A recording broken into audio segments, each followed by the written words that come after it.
Bienvenue dans un nouvel épisode les amis. Dans cet épisode on va aborder plusieurs sujets. Dans un premier temps on va parler des standards attribués par l'industrie du fitness et principalement des standards de force. Je vais questionner le tout, critiquer le tout et vous donner mon point de vue sur ce sujet là.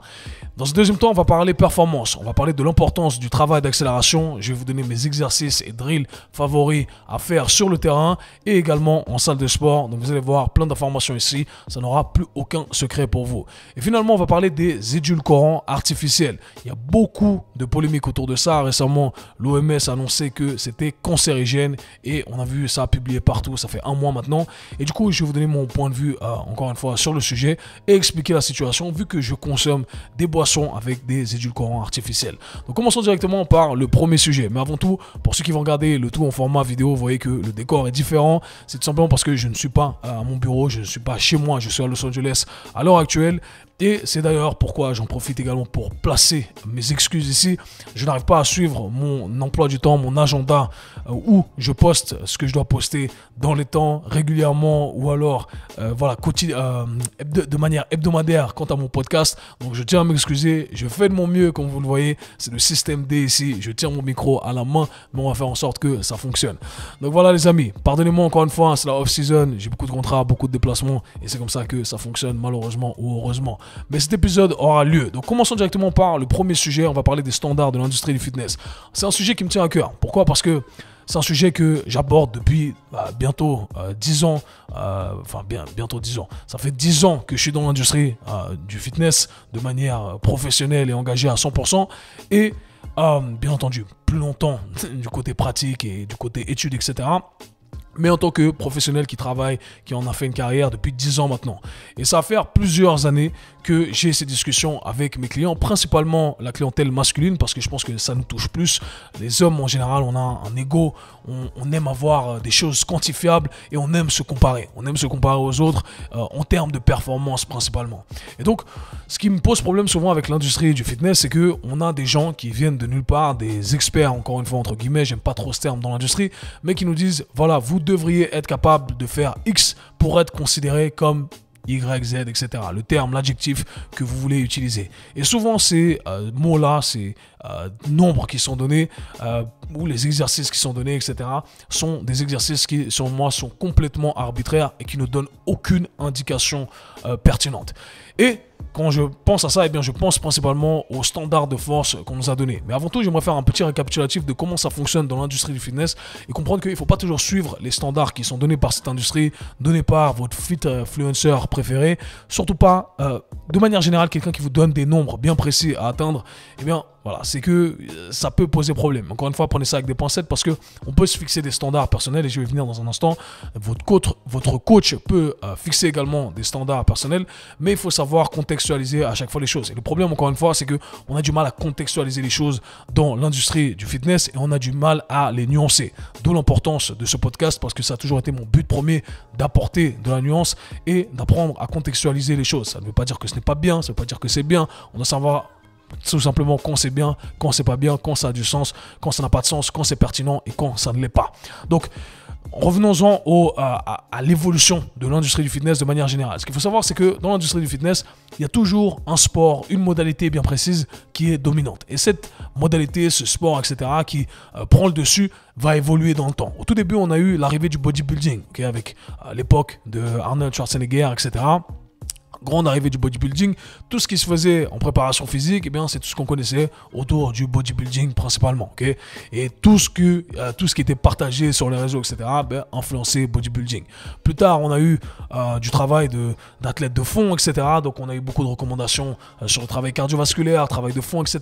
Puis, on a eu l'arrivée du fitness fonctionnel, functional fitness, qui allait à l'opposé complètement de cette doctrine du bodybuilding. Donc c'était vraiment un truc pour se dire ok, non les gars, ça fonctionne pas comme ça, le corps fonctionne pas comme ça, vous devriez vous entraîner comme ça, les athlètes devraient s'entraîner comme ça, etc., etc. Ok, donc functional fitness, c'est encore présent à l'heure actuelle et c'est encore évolué dans un truc encore plus fonctionnel que ce qui était arrivé au début.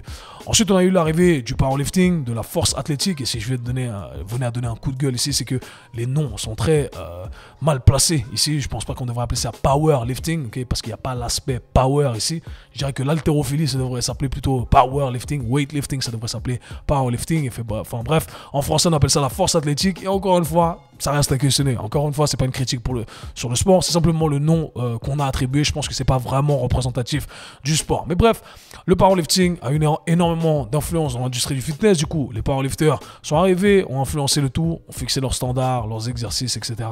Et ensuite, on a eu l'arrivée du crossfit avec l'haltérophilie, etc. Et aujourd'hui, on a encore une fois une prédominance d'une modalité bien précise. Et le problème souvent qu'on rencontre, c'est que ces modalités, bien entendu, ce sont des sports qui ont leurs propres règles, qui sont jugés à travers ces règles-là, qui ont des exercices qui sont directement attribués à leur sport, c'est-à-dire que c'est du travail technique en soi, en plus d'être du travail sur lequel on va être jugé. Et si on essaie d'inclure tout ça pour la population générale et les athlètes dans leur globalité, encore une fois, je parle ici de tous les athlètes, eh bien ça pose problème. Et c'est malheureusement l'erreur qu'on fait. Et du coup, tout ce charabia pour vous dire qu'on est toujours influencé par une industrie, mais que ça ne nous correspond pas forcément. Parce qu'un footballeur ne rentre pas dans les standards d'un powerlifter, ok. Un joueur de tennis ne rentre pas dans les standards d'un haltérophile, d'un crossfitter, ok. Et c'est souvent le truc qui est problématique. Alors ces industries ces sports-là ont une prédominance sur l'industrie parce que au final, oui, on fait un certain développement en utilisant les outils qu'on peut utiliser en salle de musculation, en salle de préparation physique, appelons ça comme ça, ok. Parce que musculation, il y a encore cette idée que la musculation c'est du bodybuilding, alors que pas du tout, ok. Mais j'ai déjà fait plusieurs podcasts là-dessus, donc je vous invite à aller réécouter tout ça éventuellement. Quoi qu'il en soit, le problème qu'on rencontre aujourd'hui sur les standards de force, eh bien, c'est qu'on a attribué, encore une fois, des nombres arbitraires avec des exercices totalement arbitraires. Et ça, on va blâmer ici, encore une fois, pour les standards de force, principalement, je dirais, le powerlifting qui a influencé ça, bien entendu. Chacune, c'est important de le dire ici, chacune de ces modalités, chacun de ces sports a amené des trucs super intéressants, des trucs à prendre. Encore une fois, ce n'est pas, encore une fois, tout noir, tout blanc, tout à prendre ou tout à laisser. On a énormément de bonnes choses qui sont venues avec le bodybuilding, énormément de bonnes choses qui sont venues avec le powerlifting, l'haltérophilie, le crossfit, etc. Il faut savoir contextualiser les choses. C'est tout ce que je demande encore une fois ici et de nuancer. Il faut que j'arrête de dire encore une fois parce que je sais que je veux insister là-dessus et j'essaie toujours d'apporter de la nuance. Donc, ne vous trompez pas ici sur mon discours, c'est tout ce que je cherche à dire. Quoi qu'il en soit, l'industrie du powerlifting, ou l'industrie, encore une fois, le powerlifting a influencé l'industrie en disant qu'il y avait certains nombres à atteindre sur certains exercices pour être considérés comme forts. Et j'ai toujours entendu mes clients me dire ça, mes clients hommes, en disant ouais, mais si je fais pas 2 fois mon poids du corps au squat, c'est que vraiment je suis faible, je suis pas fort. Et ça m'a toujours dérangé parce que moi je viens d'un bagage athlétique, pas de ces sports de force directement, c'est quelque chose que j'ai appris plus tard et bien entendu ça m'a toujours dérangé. Donc je vais essayer de exprimer mon point de vue de la façon la plus concise possible. Pour les standards de force, pour ceux qui ne le connaissent pas, sûrement vous les connaissez si vous êtes un adepte de l'industrie du fitness, un enthousiaste fitness, eh bien, on nous dit souvent que pour être considéré comme fort, ou le minimum requis à atteindre, c'est qu'on veut faire 2 fois son poids du corps au back squat. Donc, si vous faites 50 kg, vous voulez faire 100 kg au back squat. On doit faire 1 fois et demie au développé couché son poids du corps. Et on doit être capable de soulever au deadlift, au soulevé de terre, 2 fois et demi, je crois, 2 fois et demi son poids du corps. C'est les standards encore une fois. Donc là, la première question que vous devriez vous poser quand vous êtes face à ce genre de situation, quand on vous donne ces nombres, c'est ok, pourquoi 2? Pourquoi 2 fois et demi? Pourquoi 1 fois et demi? Pourquoi? Ça, c'est la première question qu'il faut se poser. Et ça me gêne vraiment qu'on donne ces nombres arbitraires. Alors attention, si vous avez des aspirations à viser un but bien précis et atteindre ces nombres-là, tant mieux pour vous. Mais encore une fois, pour moi, ce ne sont pas des standards qui sont représentatifs de quoi que ce soit. Et surtout, ce ne sont pas des standards qui devraient être attribués à une définition bien précise, telle que ça, c'est la définition de être fort. Okay. À l'opposé, si on n'arrive pas à faire ça, qu'est-ce qu'on est? On est faible. Okay. Encore une fois, mauvaise compréhension des choses. Ne vous faites pas influencer par ces standards-là. Et si ça peut vous rendre plus à l'aise, parce que je suis très à l'aise de ma peau à le dire, moi, je n'arrive pas à faire 2 fois mon poids de corps au back squat. Pas encore. J'y arrive bientôt peut-être, ok? J'y arrive pas. Mais pour vous donner encore une fois l'évolution de mon état de pensée, moi je viens d'un bagage athlétique. J'entraîne des athlètes du plus haut niveau à l'heure actuelle et ça depuis plusieurs années maintenant. Et je me rappelle questionner ces standards depuis le début, mais encore plus quand j'ai commencé à travailler avec des athlètes du plus haut niveau. Je travaillais avec des skieurs du plus haut niveau, des sprinteurs d'élite, des basketteurs, des joueurs de foot, etc. Enfin bref, une grande variété de sports, de tennis, etc. Enfin bref, plein de sports auxquels vous pouvez penser, les plus hautes ligues, le plus haut niveau. Et j'ai toujours été impressionné par le niveau athlétique de ces personnes-là, ce qu'ils arrivaient à faire sur le terrain, en dehors du terrain, sur d'autres prouesses athlétiques. Ok, mais lorsqu'on leur demandait de faire un back squat, de faire un deadlift, parce que ce sont bien entendu des exercices qu'on utilise, eh bien, les gars n'arrivent pas à soulever leur poids du corps. Alors, ne leur demandez pas de lever 2 fois leur poids du corps. Ok, des combattants qui n'arrivent pas à lever 1 fois et demie leur poids du corps. Pourtant, et c'est là le pourtant, et c'est là l'argument clé, c'est que les gars vont vous soulever et vous jeter en l'air. Okay, ils vous plient en 4, en 20 secondes. Les joueurs de basket sautent, ont une détente verticale de presque 1 mètre, okay, 80 cm à 1 mètre à froid. Pourtant, ils en ont absolument rien à foutre de leur back squat. Donc, quoi, ils sont faibles ces gens-là? Qu'est-ce qu'on leur dit? Okay, encore une fois, je défie n'importe quel powerlifter du plus haut niveau de faire une compète avec un gars de la moitié de son poids au jiu-jitsu brésilien. Vous allez voir que le gars qui fait la moitié de son poids, il va se mettre dessus, il va se mettre sur lui en position 100 kg, pour ceux qui connaissent un peu le monde du combat, MMA, jiu-jitsu brésilien, etc. Et vous allez voir que soulever 1 fois et demie son poids du corps au développé couché, ça ne servira absolument à rien. Mais encore une fois, si vous ne me croyez pas, faites le défi, prenez des gens compétents et vous allez voir que ça ne va pas aider à grand chose, ok, à ce moment-là. Alors attention, bien entendu, il y a l'aspect technique, etc. Je vais défendre je vais essayer d'élaborer encore plus pour que ça ait du sens. Quoi qu'il en soit, ce que je vais vous dire là, c'est que ce ne sont pas des standards qui sont représentatifs de quoi que ce soit. Ça ne vous dit absolument rien sur votre capacité à être fort. Donc la prochaine question qui vient en tête, c'est ok, qu'est-ce qu'être fort? Okay, ça, c'est vraiment une question que je me suis posée plusieurs fois. Et je me suis dit que j'ai jamais vraiment trouvé une définition qui me correspondait. Parce qu'il y avait toujours un truc sur lequel il fallait revenir. Et donc aujourd'hui, je vois la chose de la manière suivante. Encore une fois, la force, c'est la qualité mère. C'est la capacité à exprimer cette qualité qui est super importante, qui est la qualité à travers laquelle toutes les autres qualités découlent. Du coup, aujourd'hui, être fort, je vois ça comme quelque chose de très individuel, d'accord? Quelque chose qui ne peut pas être rangé dans une catégorie d'exercice. Je vois ça comme un statut à l'heure actuelle qui évolue dans le temps et qui est un jeu infini. Donc, être fort, c'est pas quelque chose qui est par infini, j'entends dans le sens où on n'atteint pas un nombre en se disant, ok, là, je suis fort, ok? On a une certaine quantité, une certaine capacité à produire une magnitude d'énergie, qu'on appellera donc la force ici, et c'est quelque chose qu'on veut faire évoluer dans le temps, okay? Parce que c'est ce qui va améliorer toutes nos performances. Mais attention, cette qualité-là n'est attribuée à aucun exercice. Et c'est encore une fois le défaut de ces sports, parce que pour ces sports, je le rappelle, pour un powerlifter, eh bien, ce qu'ils font, c'est du squat, du deadlift et du bench, du développé couché. Du coup, on combine l'aspect technique, d'accord, ça consiste à faire ça, c'est de la technique de leur sport, c'est faire ces exercices-là, et l'aspect développement de la force, c'est lié, alors que pour nous, ça ne l'est pas, d'accord. Maintenant, est-ce que ça veut dire qu'on ne doit pas utiliser ces exercices? Non, absolument pas. Ça veut tout simplement dire que ces exercices, pour la plupart des sports qui ne sont pas des sports de force et qui ne sont pas directement liés à ces sports en question, qui viennent influencer l'industrie du fitness, eh bien, on va tout simplement utiliser ces sports comme des outils. Et j'en ai parlé durant le dernier podcast, justement, où je parlais du développement de la force. Ce sont simplement des outils qu'on utilise pour entraîner notre système nerveux. Et être fort, c'est quelque chose que on entraîne dans le temps. C'est un jeu qui est complètement infini. Et avec mes athlètes, on voit ça comme ça. Je m'en fous complètement du poids qu'ils ont sur la barre. C'est, hey, aujourd'hui, on va faire notre max. La semaine prochaine, on va faire notre max. La semaine d'après, on va faire notre max. On s'en fout de combien de fois notre poids de corps, etc. Ce qui compte, c'est qu'on fasse mieux que la semaine précédente, que le mois précédent, que le bloc précédent. Et ça nous montre une évolution. Et c'est une trend. Et c'est comme ça que je définirai le tout. Alors, bien entendu, vous pouvez vous fixer vos propres standards. Ça, c'est propre à vous, encore une fois. C'est très individuel. Votre coach peut se fixer des standards également. Mais ce ne sont pas des standards qui sont définitifs, gravés dans la roche et qui surtout, encore une fois, il faut le rappeler, sont souvent arbitraires. Donc, ne vous faites pas démoraliser par ces standards-là. Pensez simplement que vous voulez devenir à chaque fois plus fort. Et c'est marrant parce que vous pouvez être très fort en exercice, d'accord? Encore une fois, un exemple pour contrecarrer ce qu'on vient de dire. Vous prenez un powerlifter qui peut faire un squat à 280 kg, mais qui n'arrive pas à faire un pistol squat, ok? Qui n'arrive pas à faire une fente à 60 kg, ok? Donc les gars, fort, pas fort, c'est là où ça devient problématique, encore une fois, selon moi. Il Il faut faire attention quand on y attache ces standards. Et c'est pourquoi moi, je regarde tout de cette façon-là. Programmer de la force, oui, ok, dans le but de simplement développer cette capacité, développer son système nerveux. Je me permets de faire le shameless plug ici.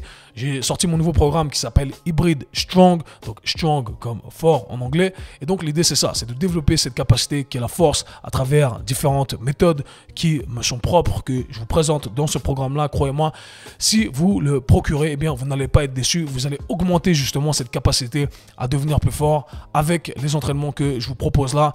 On parle ici de 16 semaines d'entraînement. C'est le programme le plus long que j'ai fait, sûrement un des plus complets, et donc je vous invite à le faire. Donc il y a certains prérequis, je demande au moins une année d'expérience en salle de sport ou alors d'avoir fait mes programmes Hybrid Starter et Hybrid Physique. Donc procurez-vous ce programme, il y a une offre spéciale 50% jusqu'à la fin du mois d'août. Donc allez checker ça, le lien est dans la description, vous ne voulez pas rater cette occasion-là. Encore une fois, mon but avec ce message-là, c'est de changer votre état d'esprit parce que ça commence là pour les performances. Parlons maintenant du côté performance de ce podcast-là. On va parler du travail d'accélération. J'ai fait quelques posts récemment avec un ou deux athlètes avec qui je travaille où j'ai posté justement le travail d'accélération qu'on fait. Je le fais quasiment avec tous les athlètes de terrain avec qui je travaille. Pourquoi? Alors il y a plusieurs raisons. Déjà, le travail d'accélération, selon moi, c'est ce qu'on va rencontrer le plus sur les différents sports collectifs, les différents sports de terrain. Okay? L'accélération, c'est primordial. Je pense principalement aux premiers 3-5 premiers pas, okay? Principalement les 3 premiers steps, les 3 premiers pas pour moi qui sont primordiaux, qui sont cruciaux vraiment, qui font la différence tout simplement, okay? Entre le premier qui va attraper la balle, voilà, c'est celui qui arrive à pousser de manière plus conséquente dans le sol et de la manière la plus explosive. Et ce qui est intéressant avec le travail d'accélération, c'est qu'il y a cette combinaison qui est très intéressante entre, il y a du travail technique, pas trop, mais juste assez pour qu'il y ait quand même un transfert très intéressant sur les sports collectifs, et il y a un travail de développement de capacité athlétique, ok? Et je vais expliquer le tout ici. Donc, si on regarde le tout à travers cette lentille-là, ce que je cherche à dire, c'est qu'en travaillant sur l'aspect technique de l'accélération, eh bien, on voit ceux qui arrivent à faire ces belles accélérations, ces belles projections lorsque ils sont dans leur sport, ok? Eh bien, il y a un transfert. Si on arrive à travailler sur ça, ils vont pouvoir transférer ce travail-là sur le terrain, que ce soit le foot, le basket, etc. Parce qu'on va retrouver plus ou moins ces positions-là, ok? Donc, il y a un travail technique qui a du sens. Pourquoi je dis ça? Parce que parfois, il y a du travail technique d'une discipline en particulier, par exemple le sprint, où il y a certains trucs qui, selon moi, n'auront pas forcément de transfert en termes de technique, encore une fois, sur les sports collectifs. Donc, c'est là où il faut trouver les limites. Mais pour l'accélération, eh bien, je trouve que c'est très, très, très intéressant. Et je vais parler des points clés, des détails dans un instant. Dans un deuxième temps, comme je l'ai dit, on développe certaines qualités athlétiques. Et là, on parle ici de la puissance, ou plutôt, disons, l'explosivité. L'explosivité qui fait référence au fait d'avoir la capacité à transférer, à passer de 0 à 100 le plus rapidement possible. Et ça, c'est super, super important parce que c'est ce qui fait la différence. On a appris à être fort en prenant le programme Hybrid Strong, par exemple, et ensuite, on va développer la capacité à utiliser cette force le plus rapidement possible. Et ce sont deux qualités qui sont différentes, deux qualités distinctes et deux qualités qui doivent être entraînées séparément. Et ça, c'est très important de le noter. Pour ceux qui me voient transpirer ici, il fait super chaud dans la salle que j'ai en bas de la maison. Du coup, je transpire un peu et j'ai pas réussi à mettre le AC, l'air conditionné. Anyhow, les amis. Donc, l'idée, c'est de penser à ces deux aspects-là lorsque on va travailler sur l'accélération. Et c'est ce que je cherche à faire avec mes athlètes. Donc, pour l'aspect technique, ce qu'on cherche à faire, c'est qu'on cherche à avoir un bon angle de projection. Okay? Un angle qui va être favorable pour nous permettre de mieux recruter les tissus qu'on cherche à recruter, okay? Et à développer aussi ces capacités qu'on cherche à développer. Donc, ce que je vais regarder lorsque je regarde mes athlètes, je vais mettre sur le côté de profil et je vais voir une belle projection avec une belle poussée. Et ça veut dire quoi également? Ça veut dire qu'on utilise tout ce qu'on peut utiliser au niveau de nos tissus. Et ce que j'aimerais voir, c'est une belle extension de hanche. Donc, qui veut dire belle extension de hanche, dit par définition une belle poussée, et dit par définition qu'on va se projeter plus loin. Parce que si j'arrive à pousser encore plus longtemps dans le sol en maximisant cette extension de hanche, cette poussée dans le sol, eh bien, j'ai tout simplement gagné quelques centimètres en plus sur cette projection. Okay? C'est ce qui fait la différence, encore une fois, sur je vais attraper la balle avant mon adversaire. Okay? Donc, c'est ce que je vais regarder ici. Je vais regarder un bon split également au niveau des bras. Je vais regarder une bonne lancée de la jambe opposée. Pourquoi? Parce que ça me dit également qu'on a développé cette capacité à exploser d'un coup, donc passer de 0 à 100, d'accord, en disant, ok, j'ai utilisé tout mon corps d'un coup. Et ça, c'est très, très, très important, ok. Pourquoi? Parce que pour développer ces qualités nerveuses, j'en ai parlé dans des mails que j'ai envoyés à ceux qui sont inscrits à ma liste email. Si ce n'est pas le cas, je vous invite à le faire. Vous recevez du contenu éducationnel gratuit, donc ne perdez pas cette occasion, bien entendu, d'accord.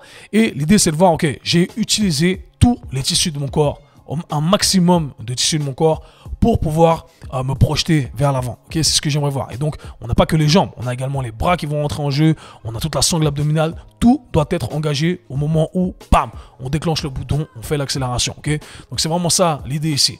Maintenant, en termes d'exercices, parlons des exercices que j'aime utiliser en salle et également sur le terrain. Donc, commençons sur le terrain. Sur le terrain, il y a plusieurs drills que j'aime utiliser avec mes athlètes que je vous invite à intégrer. Alors, le premier drill, on va commencer directement avec la base. Un truc que j'aime bien faire, c'est se mettre en position d'accélération avec un genou au sol ou en position, on va travailler avec différentes positions en vrai ici, mais imaginons ici une position avec un genou au sol légèrement décollé, comme si on allait partir. Et en gros, ce qu'on va faire, c'est que je vais driller au tout début, à développer cette capacité tout simplement à passer de 0 à 100, mais avec un état statique. Et donc moi, je vais placer mes mains sur les épaules de l'athlète. La tête est déjà dans une position qui est propice à l'angle de projection. Et à partir de là, je vais lui demander de passer de 0 à 100 d'un coup. Bam. Et j'aimerais sentir vraiment cette puissance d'un coup. Ok. Donc on est là. 3, 2, go. 3, 2, go. Ok. Et on va driller ça. Ensuite, ce qu'on peut faire, c'est travailler avec différentes positions. C'est ce que j'ai montré dans mes réels sur Instagram. Différentes positions que j'affectionne particulièrement. J'affectionne la position de pompe. Donc, on se met en position de pompe. Là, encore une fois, on peut le décomposer pour ceux qui font mon programme Train Like Me pour le développement athlétique en ligne. Eh bien, vous savez de quoi je parle ici. On a travaillé avec ces différentes positions. Donc, pour la position de pompe, on se met en position de pompe. Et l'idée, c'est de partir déjà avec un genou, un pied, donc un genou déjà en flexion, une hanche déjà en flexion, avec le pied avant au sol, donc le pied qui va faire la poussée déjà ancré avec le sol. La jambe arrière, bien entendu, est déjà au sol vu qu'on est en position de pompe, mais avec une hanche fléchie. J'essaie de décortiquer le tout pour que vous puissiez le voir. Et vous l'imaginez plutôt, c'est le terme correct ici. Et ensuite, on va faire une poussée. Et là, lorsqu'on va pousser, on va déjà avoir une angulation qui va être de plus ou moins 45-50 degrés. En fait, c'est tout simplement une position qui nous permet de déjà nous retrouver dans cet angle de projection qui est approprié et qui nous force à produire un maximum de force. Pourquoi? Parce que lorsque on va se lancer en position de pompe, si on ne pousse pas le plus fort possible dans le sol, et bien ce qui va se passer, c'est qu'on va tomber. Ok, on va tomber. Donc nous, ce qu'on aimerait faire, c'est justement apprendre à pousser le plus fort possible. Et là, on n'a pas le choix. Et c'est pour ça que j'affectionne particulièrement cette position. Parce que sinon, on tombe. Ok, donc on va pousser le plus fort possible sur les 3-4 premiers pas pour qu'ensuite, on puisse petit à petit se redresser. Et donc, ça nous permet donc de travailler sur cet aspect technique où on va tout recruter d'un coup. Ok, on travaille sur son explosivité, apprendre à produire un maximum de force, passer de 0 à 100, enfin bref, tout le blabla que je viens de vous faire ici. D'accord? Donc super intéressant, position de pompe. Deuxième position que j'affectionne particulièrement, position à genoux. Il faut voir ça comme une progression. Ok, position de pompe, ensuite position à genoux. Même concept ici, on passe de 0 à 100. On a déjà un angle de projection qui est intéressant. Lorsqu'on va partir, on va avoir le tibia qui va voyager vers l'avant. Donc on va déjà avoir un angle de 45 degrés plus ou moins, même plus le tibia pour ceux qui arrivent à faire une belle poussée et qui ont une bonne force au niveau des quadriceps. Et bien ce qu'on va voir chez ces athlètes là, c'est qu'on va voir le tibia qui va être presque parallèle au sol sur la première poussée. Et là on va voir vraiment un bon recrutement au niveau des quadriceps, au niveau des ischio-jambiers, au niveau des fessiers, etc. Donc là, deuxième position à genoux. Et la troisième position que j'affectionne encore une fois ici pour partager le tout de manière très simple, c'est ce que j'appelle le falling start. Donc c'est la position où on va tout simplement tomber. Et là c'est encore une fois quelque chose d'intéressant parce que on part en position complètement relâchée, on tombe et dès qu'on arrive on atteint l'angle qui est approprié, et bien c'est là qu'on explose. Bam. Et là en général, je mets pas trop de contraintes au niveau de l'athlète, je laisse l'athlète tomber et sentir vraiment le mouvement, sentir que ok, là il doit mettre sa production de force maximale. Et là c'est super intéressant parce que on est en train de tomber, rappelez-vous. Ok, donc si on est en train de tomber, si je le mets pas au bon moment, ben voilà, je tombe encore une fois, je m'écroule au sol. Donc l'idée encore une fois, c'est de ressentir le tout et là ça devient super intéressant.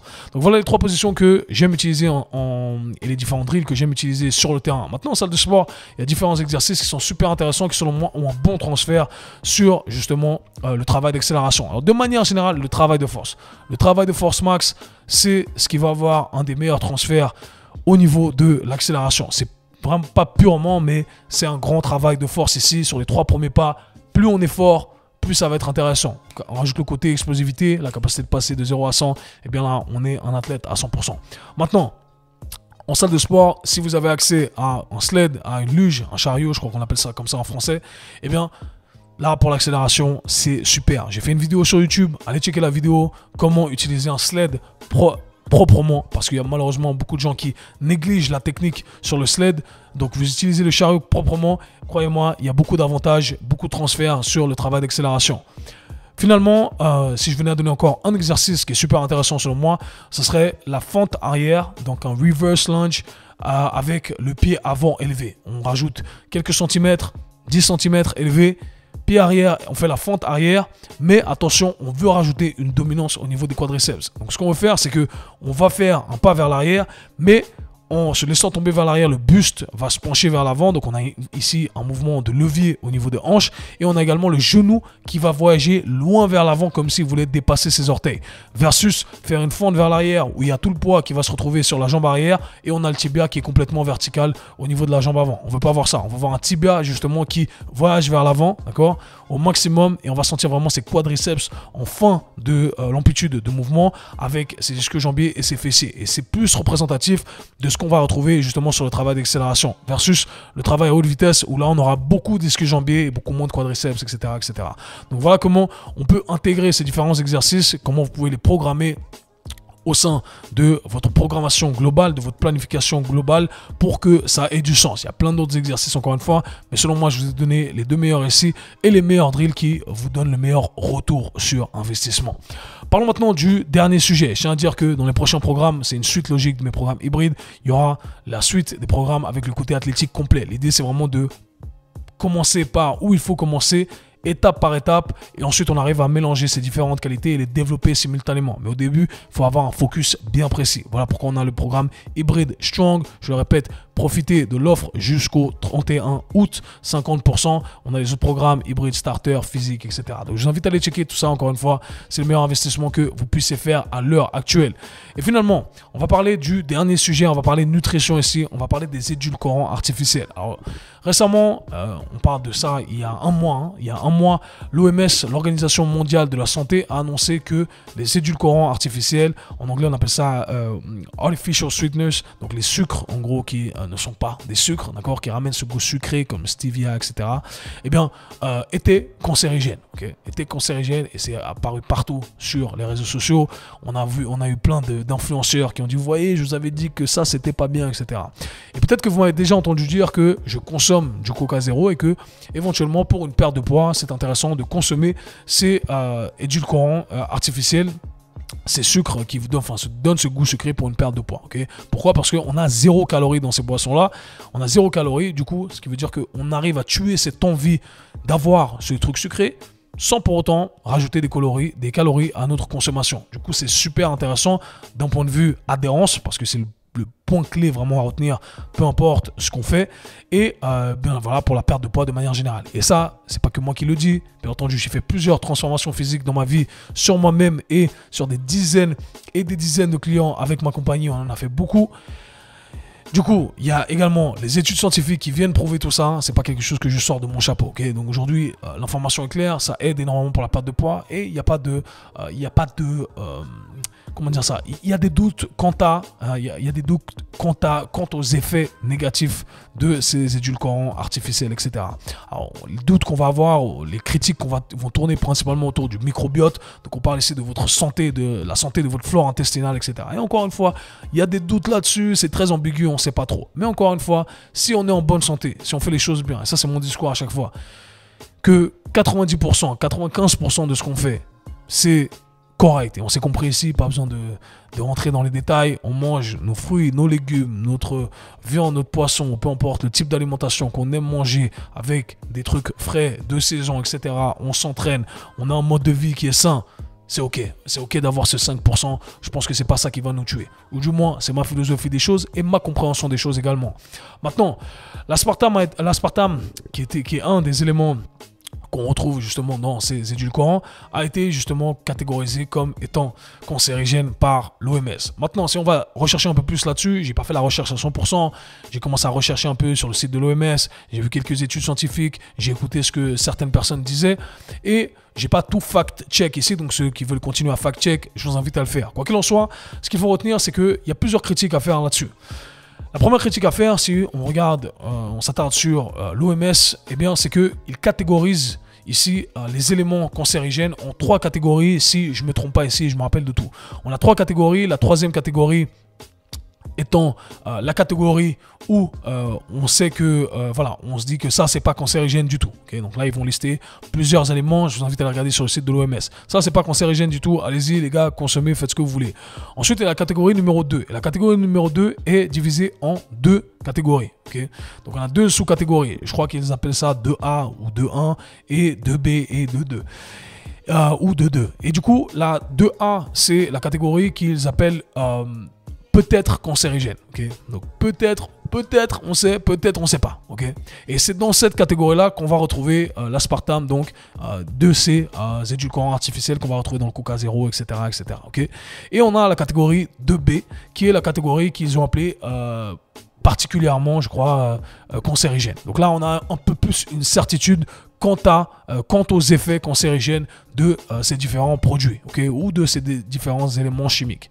Et c'est là où ça devient très intéressant quand on regarde un peu la liste de tout ça, c'est que dans la catégorie 2A, dans laquelle on retrouve l'aspartame, eh bien on va retrouver une grande liste d'éléments auxquels on est exposé au quotidien. Si je me rappelle bien, il y avait l'essence, il y avait quoi? Il y avait le café également. Donc vous voyez, encore une fois, le café qui est recommandé par beaucoup de personnes comme étant quelque chose de sain.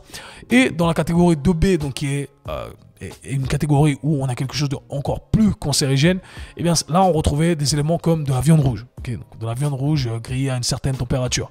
Et c'est là où on peut se poser des questions, parce qu'on se dit attends, comment ça, la viande rouge c'est plus cancérigène que l'aspartame, le poulet c'est plus cancérigène que l'aspartame, enfin bref, c'est là où encore une fois vous me perdez dans ce discours là.